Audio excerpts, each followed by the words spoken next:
The Road to Rediscovery is sponsored by BetterHelp. Let me ask you something. Is there something interfering with your happiness or preventing you from achieving your goals? For me growing up, feelings of anxiety, inadequacy, doubt, and even imposter syndrome got in the way of me reaching my goals and reaching my full potential, right?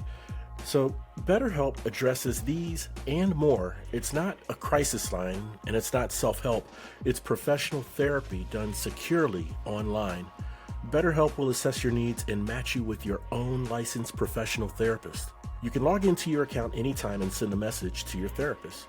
You'll get timely and thoughtful responses, plus you can schedule weekly video or phone sessions so you won't have to ever sit in an uncomfortable waiting room as with traditional therapy. It's more affordable than traditional offline therapy, and get this, financial aid is even available. BetterHelp wants you to start living a happier life today. They mean it. Visit betterhelp.com/road to rediscovery. That's better, H-E-L-P, and join the over 1 million people taking charge of their mental health with the help of an experienced professional. And there's a special offer for our Road to Rediscovery listeners. Get 10% off your first month when you register at betterhelp.com/road to rediscovery. We're all on this journey of life together, and it sure feels good to know professional help is within our reach with BetterHelp. Again, that's better, H-E-L-P. Thanks to BetterHelp for sponsoring this podcast. Our lives are laid out on a road of bumps, turns, struggles, and more. How do we respond? How do we endure adversity for learning and growth? I'm Aubrey Johnson, and we'll explore these questions and more on the Road to Rediscovery.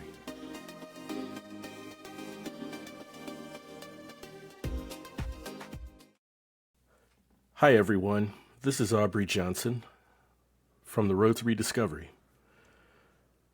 Thank you for tuning in. This is a special solo episode in reflection of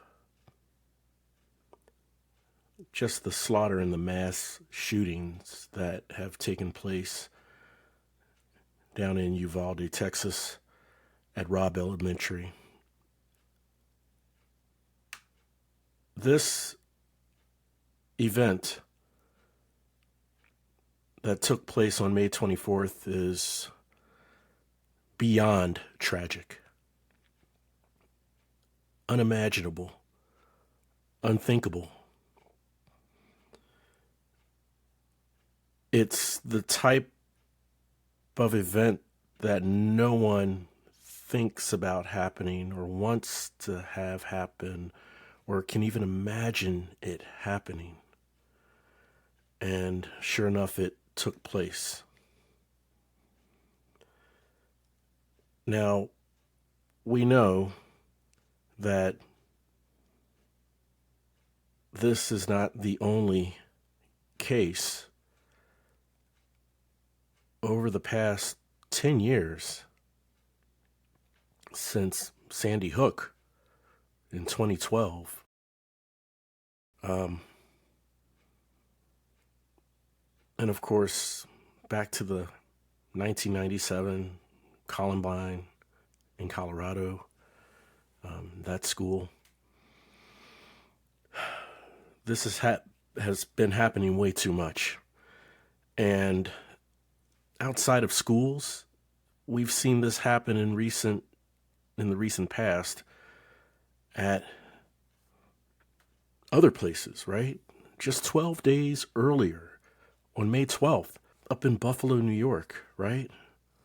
I think it's called Tops, the Tops grocery store. There was a massacre there where 10 people were killed at the grocery store by a white supremacist, by someone who was racist. And, in the Buffalo, New York massacre, as well as the Uvalde, Texas massacre, both suspects were 18 years old and had legally purchased their weapons. Now, I am not going to delve into who is accountable. I'm not going to talk about the children being failed or the police and the timeline in their response or the telltale signs of this lunatic, this shooter leading up to the actual event. I'm not going to talk about gun laws. I'm not going to politicize this in any way. I'm just sharing what I've taken in from what happened on May 24th and some recent events that there were mass shootings as well. Do you know this elementary school slaughter marked at least the 30th shooting at a K through 12 school in just the first 5 months of this year? We're not even halfway through the year yet. The first 5 months. So, to me, that's a staggering statistic. And I don't want to politicize this. I don't want to talk about, right now, I don't want to talk about what I feel the change or the solution should be for us as a society to transform and to do right by our children, our future. Right now, to me, there are many other forums that will have those conversations. Everyone has an opinion. I have mine.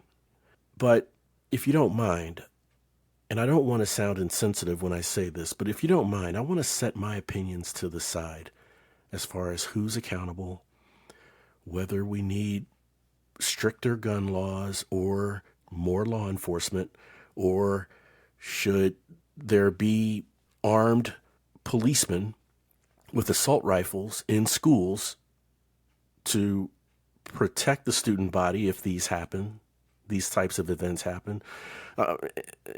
Instead of voicing what I feel and how I think about this whole thing, which is a larger problem, a larger issue, right? I want to set that aside. And I want to talk about, my dear God, these parents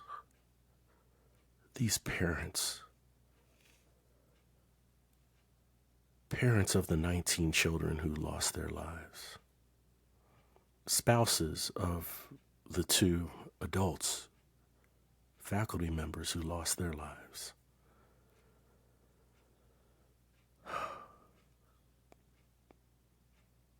Heartbreaking doesn't begin to describe it. No parent should ever have to bury their child. Again, heartbreaking does not even begin to describe this devastation. How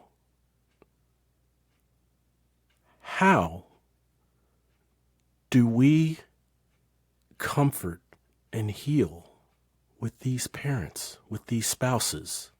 How do we even begin to support, comfort, and assure a parent of a lost child, a spouse of a lost teacher, in helping them get through this?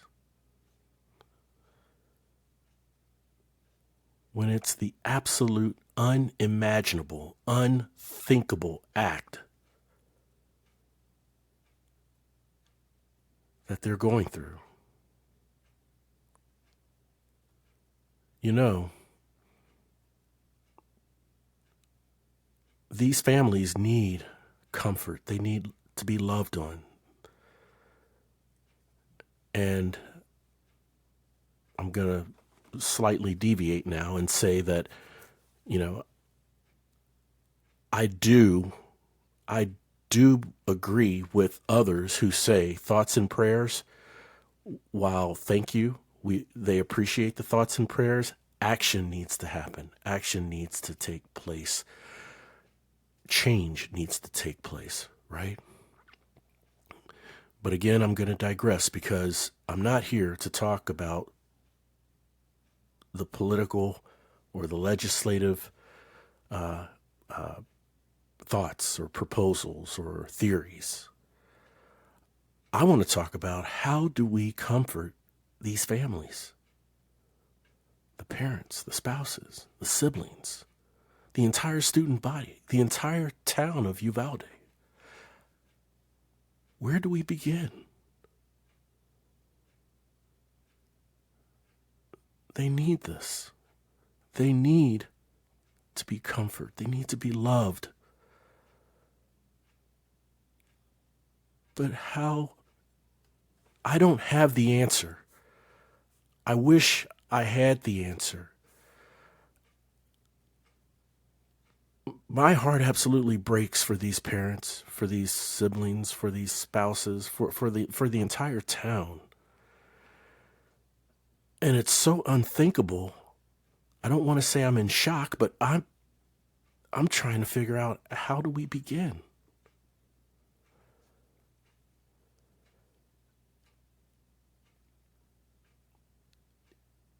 These parents,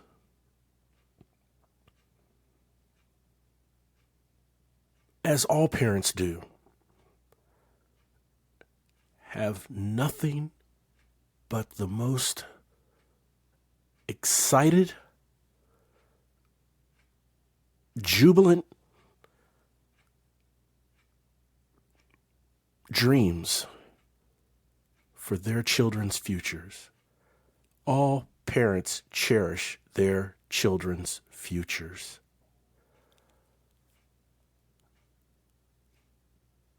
I'm a parent of a grown son. He's 24. He's a grown man now, and I still cherish the future that lies ahead of him. These parents were no different. These children, all varying types of potential in changing the world, and that opportunity was ripped away from them and ripped away from their families. I'm sure any parent who is going through this, or I feel that any parent who's going through this and lost their child, a big part of their soul was ripped from their body. And that, in my view, is absolutely unfathomable. I can't fathom it. Now, like I said, these children, they all had potential to change the world, to make the world a better place. And it's just like that, ripped away from them. From a madman with an AR-15 assault rifle shooting up the school.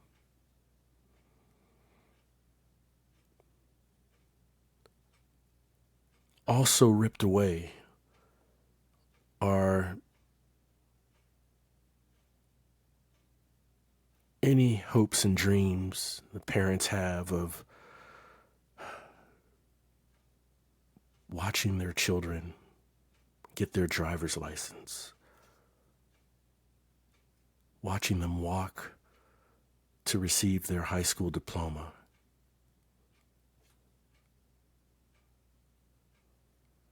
go to college,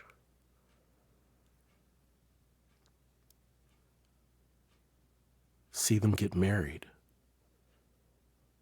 Fathers of lost who've lost their daughters will never walk their child down the aisle for her wedding.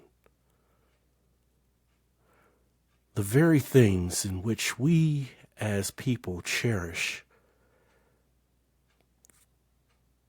in special times of our lives, the graduations, the birthdays,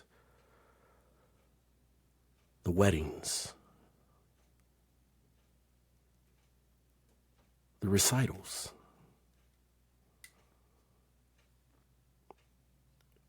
All of these are just ripped away.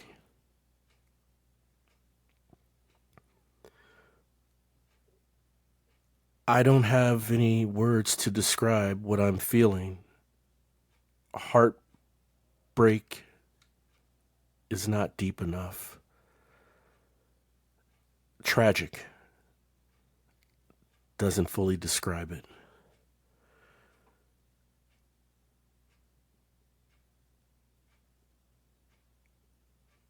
There's a myriad of feelings that everyone's going through, from absolute sadness to fear to anger. And I share in those myriad of feelings, even though I wasn't directly affected.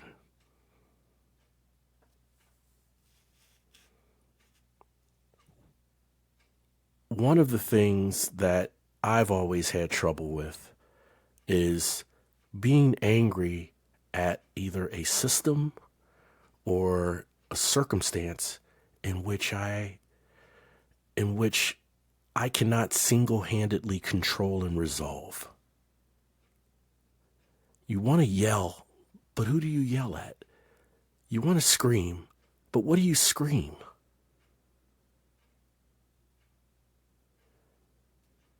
And again, I'm not going to politicize this. It takes people coming together and being that one voice, in my opinion.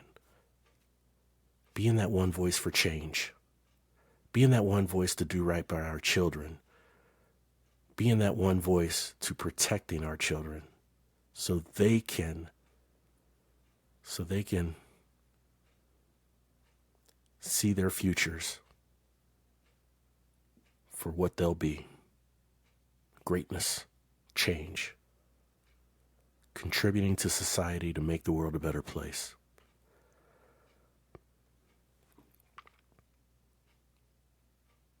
As you always hear me say on every episode, the road to rediscovery is about reflecting on life's lessons to learn and grow from them and help others who are struggling through dark times. You've also heard me say things like, "This too shall pass," or "The longest journey starts with taking the first step," or "Overcoming adversity by leaning into those undesirable circumstances." This circumstance is beyond undesirable. How do you say something like overcoming obstacles, overcoming adversities to someone who lost their child in a school shooting that should have never happened? How do you tell that to a parent? How do you tell them this too shall pass? You can't. In my opinion, you can't. This is all part of what must be processed. And I don't want to diminish a single shred of anything that these people are going through. I don't want to diminish any of it. But there must be a process where for a minute you think that, what's it all worth? You think, why is this happening to me? And you get angry. In some cases, they say you lose it. But again, all within the confines of letting that process play itself through. And then hopefully reason and sensibility prevails. But how do you define when that is? Everyone's different. Processing something like this is different for each person.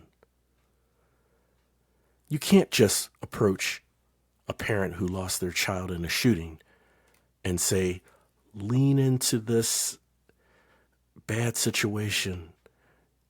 Things will get better. You can't just casually say that to someone who has just endured such a loss. That doesn't mean you don't say anything. That doesn't mean you don't do anything. You do anything. You do things. You stand with them. You cry with them. You ache with them. You get angry with them. I don't mean angry at them, angry with them. You together with these poor souls who lost their loved ones. You stand alongside of them and get angry with them at this entire circumstance.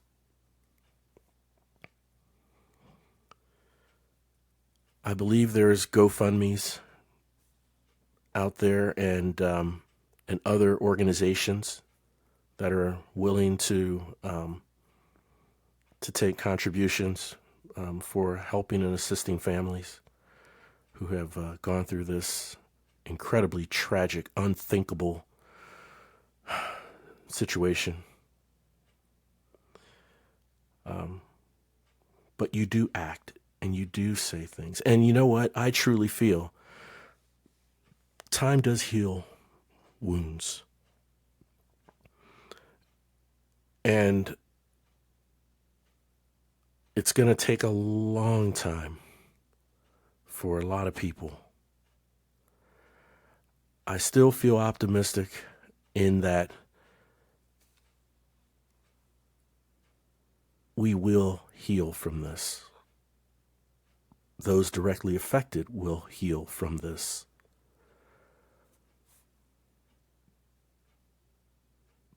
But not without this being the start for change and transformation. What does that change look like that's for the better? I have no idea. I hope and I pray that the message is loud and clear for all the necessary organizations and the people of the conservative side and the liberal side, and just, get together. This is about humanity. Forget what side of the fence you're on. This is about humanity. And again, I'm going to digress because it's real easy to trickle into politicizing this incident. It's very easy to trickle into politicizing it, and I don't want to do that. I'm trying to figure out, I don't have the answer. I said it before. I'm trying to figure out, how do we comfort and assure and stand alongside these parents and these family members who lost their loved ones and help see them through this? How do we do that? What do we say to them? There is no silver bullet. There is no one phrase that you can say that will just turn everything around and say, oh, you know what? You're right. Thank you so much. No. Absolute devastation.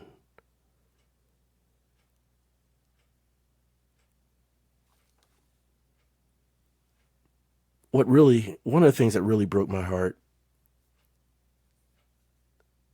was on the 26th, I believe, which I think was a Thursday. On the 26th, heard that the husband of one of the teachers who was gunned down in this massacre, he died of a heart attack, had a broken heart, grieving over his wife 2 days after she was killed. He couldn't go on. The devastation and the tragedy, I mean, just was overwhelming to him. That could happen to any of us, for those that we truly love and care about. If we lose them, it can happen to any of us.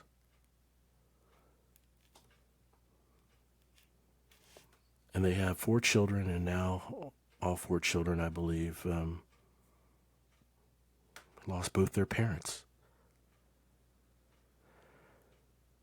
Just like a pebble that falls or is dropped into a calm body of water, the ripple effect that pebble makes, it lasts and lasts and lasts and lasts. It causes a springboard for other actions, other events. It's like a domino effect, right? You have dominoes lined up, one domino. It just takes one to make an impact somewhere and cause an effect. It impacts the second domino, which impacts the third, impacts the fourth and fifth, and this whole reaction takes place.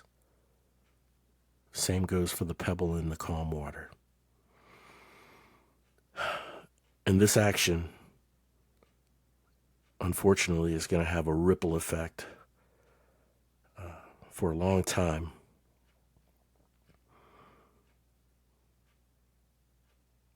For a long time.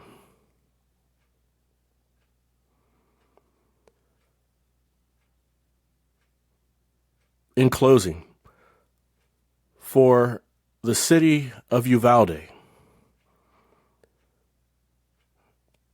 being I'm going to say an honorary Texan myself, having moved here 7 years ago, living in North Dallas,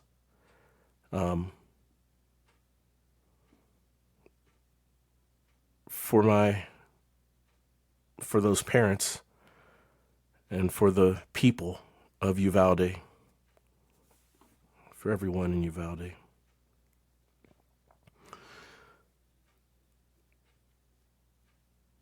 It is with profound humility that I am truly, genuinely, authentically alongside you.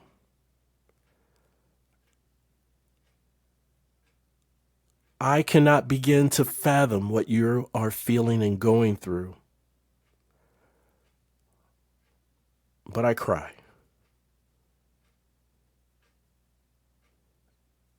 Your pain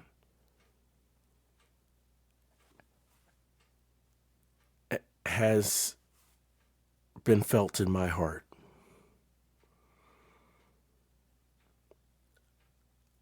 I will never say I have the solution. I will never diminish what you are going through in saying a catchphrase of overcoming adversity, or this too shall pass, or it's not time for that right now. Things have to process. Things have to play out.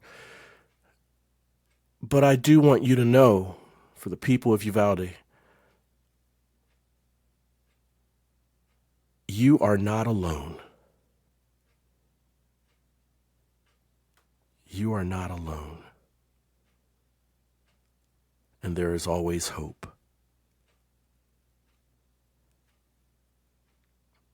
As hard as that is to believe right now, as painful as it is to hear it, you are not alone. And I stand with you.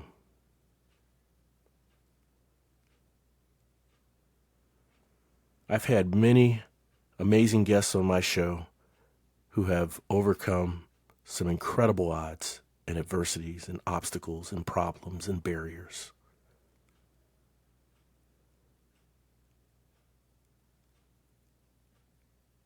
But something like this,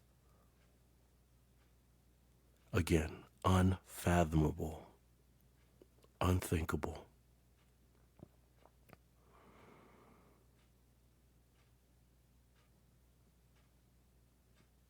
I will pray for the people of Uvalde. I will pray for the parents and the spouses of the lost ones, the parents and the spouses of those gunned down, the 21 gunned down in this horrific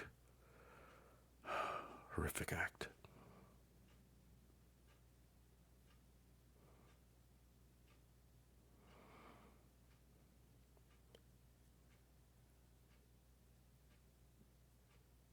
Thank you, everyone, for listening. I'm truly grateful for the first responders who responds to these and other tragic events that take place.